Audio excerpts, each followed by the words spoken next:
நம்ம இன்றைக்கி குக்கரில் சாதம் குழையாமல் சிக்கன் தம் பிரியாணி எப்படி செய்யலான்னு பார்க்க போகிறோம். அதே மாதிரி இந்த மெத்தடில் செய்து பார்த்திங்கன்னா அடி பிடிக்காமல் ரொம்பவே நல்லா இருக்கும். வாங்க எப்படி பண்ணலான்னு பார்க்கலாம்.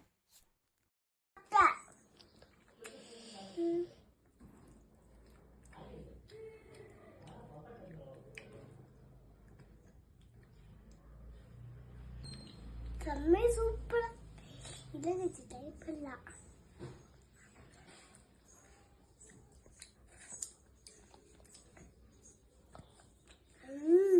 செம்ம சூப்பராக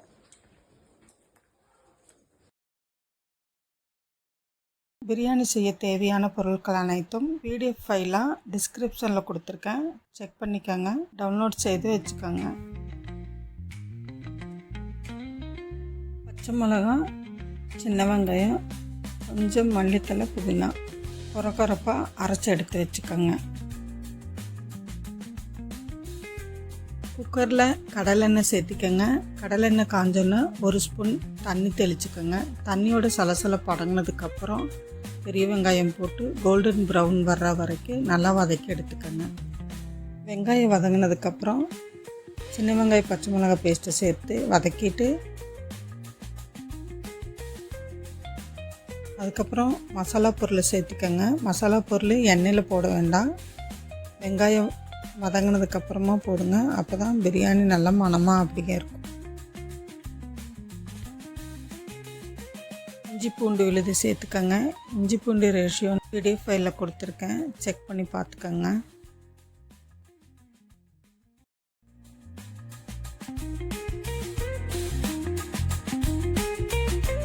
இஞ்சி பூண்டு நல்லா வதங்கி எண்ணெய் பிரிஞ்சு வந்ததுக்கப்புறம் ஆட்டிறைச்சி கொழுப்பு சேர்த்து நல்லா வதக்கிக்கோங்க.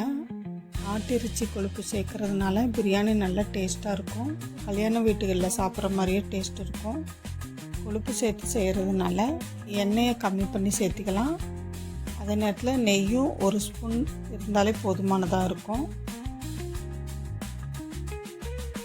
மல்லித்தலை, புதினா இலை 2 சேர்த்து வதக்குங்க.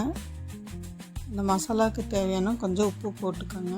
உப்பு சேர்த்து நல்லா வதக்கிட்டு மஞ்சத்தூள், கரம் மசாலா, பிசைஞ்சு வச்சுருக்கிற தக்காளியும் சேர்த்து நல்லா வதக்கி எடுத்துக்கோங்க. 1/2 கிலோ சீரக சம்பா அரிசி 2 டம்ளர் வரும். 2 தடவை கழுவிட்டு ஊற போடுங்க. அரிசி ஊற போடுறது பார்த்திங்கன்னா இப்போ ஸ்டவ்வில் குக்கர் வைக்கிறீங்களோ சமைக்கிறதுக்கு அந்த டைம் ஊற போடுங்க, அது கரெக்டாக இருக்கும்.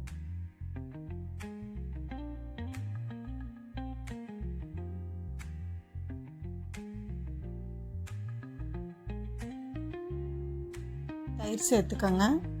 தயிர் சேர்த்து கலரி விட்டுட்டு சிக்கன் சேர்த்துக்கோங்க. சிக்கன் சேர்த்து நல்லா கிளறி விடுங்க.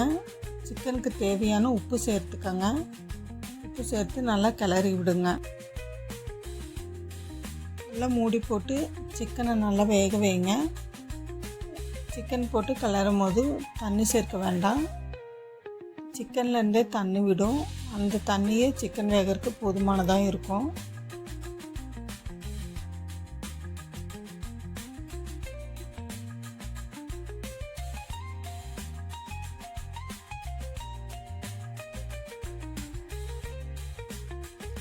அப்பப்போ இடையில நல்லா கிளறி விடுங்க, அடி பிடிக்காமல் பார்த்துக்கோங்க. சிக்கன் நல்லா வெந்ததுக்கப்புறம் தண்ணி சேர்த்துக்கலாம். 1 டம்ளர் அரிசிக்கு 1 டம்ளர் தண்ணி வீதத்தில் நான் தண்ணி 3 டம்ளர் சேர்க்குறேன். அரிசி நம்ம எந்த டம்ளரில் அளந்து எடுக்கிறோமோ அதே டம்ளரில் நம்ம தண்ணி அளக்கணும். டம்ளரில் தலை தட்டி அரிசி எடுத்தோம்னா 1.5 டம்ளர் தண்ணி ஊற்றிக்கலாம். குமிச்சு அரிசி எடுத்தோம்னா 1.25 டம்ளர் தண்ணி எடுத்துக்கலாம். இந்த ரேஷியோ கரெக்டாக தண்ணி எடுங்க, சரியாக இருக்கும். ஒன்றோட ஒன்றும் ஒட்டாமல் நல்லாயிருக்கும். தலை தட்டி 2 டம்ளர் எடுத்துருந்தேன், அதனால் நான் 3 டம்ளர் தண்ணி ஊற்றிக்கிறேன்.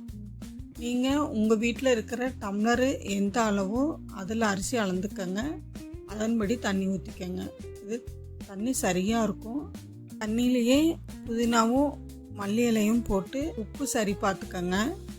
உப்பு கரெக்டாக இருந்தால் தான் பிரியாணி நல்லாயிருக்கும். வெந்ததுக்கப்புறம் உப்பு போட்டு கலர்னோம்னா சரி வராது. அதனால் நீங்கள் உப்பு தண்ணி ஊற்றினதுக்கு அப்புறமே உப்பு சரி பார்த்துக்கோங்க. தண்ணி கொதிச்ச உடனே அரிசி போட்டுக்கோங்க. அரிசி போட்டு நல்லா கிளறி மூடி வச்சு ஸ்டவ் மீடியமாக வச்சுக்கோங்க. அரிசி போட்டதுக்கப்புறம் ஹை ஃப்ளேமில் வைக்க வேண்டாம், மீடியமாக தண்ணி வத்துற அளவுக்கு வேக வச்சுக்கோங்க. அப்பப்போ கொஞ்சம் கிளறி மட்டும் கொடுங்க. இந்த டைமெல்லாம் அடி பிடிக்காது. தண்ணி வற்றினதுக்கப்புறம் சாதம் பார்த்திங்கன்னா 3/4 வேக்காடு தான் வெந்திருக்கும். இந்த டைமில் அரை எலுமிச்சம்பழத்தை பிழிஞ்சு கிளறி விட்டு குக்கர் மூடி போட்டு விசில் போட்டு சின்ன பர்னரில் எடுத்து வச்சு சிம்மில் வச்சுக்கோங்க. கரெக்டாக 15 நிமிஷம் சிம்மில் இருக்கட்டும். டைமர் வச்சுக்கோங்க. 15 நிமிஷம் கழித்து ஸ்டவ்வை ஆஃப் பண்ணிடுங்க. ஸ்டவ்வை ஆஃப் பண்ணிவிட்டு 10 நிமிஷம் ரெஸ்ட்டில் விட்டுருங்க.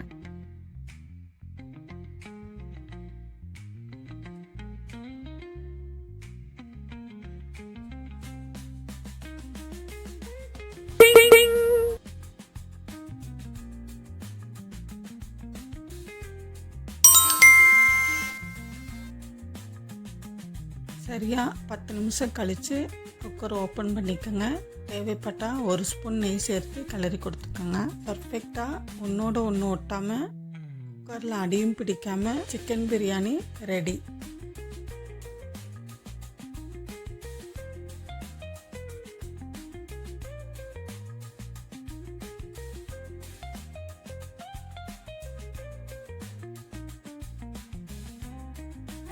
நல்லா சாப்பிட்டு